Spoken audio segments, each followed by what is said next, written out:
first is that you just described a drone that was a bastard child of Chinese, Iranian, and Russian tech. And American tech. And NVIDIA. Stolen. Absolutely. Exactly. Stolen American tech. Yeah. But my point is, when we think about the future landscape, that's a perfect example of this rising power in the East, this collaboration in the East that is not based on ideology, because those three countries have nothing in common ideologically, but they have so much in common pragmatically with the idea of combating the West. So that's the first thing that was really interesting to me. Now, the second thing, this idea of an AI-driven weapon. I am going to be wildly unpopular, I promise you, by all the sci-fi geeks out there.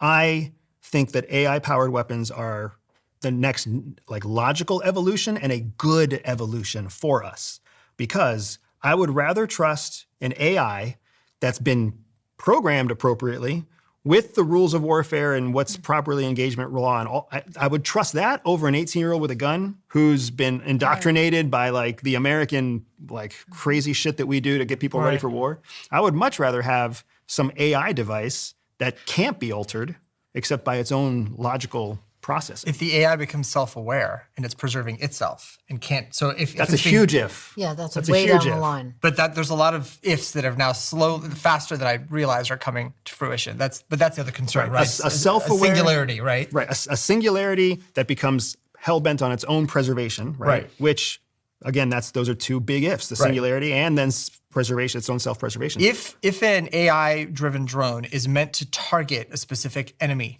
and it is noticing that it is being targeted, it'll try to avoid being shot at or taken down, right? It'll have countermeasures. Okay, and if it does so, if it has to make the choice of, let's say, detonating or going into a civilian area and risking harm to a civilian population that is contrary to its mission objective, but to do so would preserve its capabilities, it wouldn't do that? That's what I'm wondering. I mean, where you're getting to that self-awareness. That's what, right? If its what job would is, most likely happen is an AI device like what you're describing would be programmed with a mission set. It would come under fire. It would use its own best judgment for countermeasures. If those countermeasures were ineffective and it was starting to go down, the next priority that it would have would be to eradicate anything that's intellectual property that it has on board. Got it. So that's something that we don't currently have. That's why it's so dangerous when a B-2 gets shot down overseas. Right, because everything.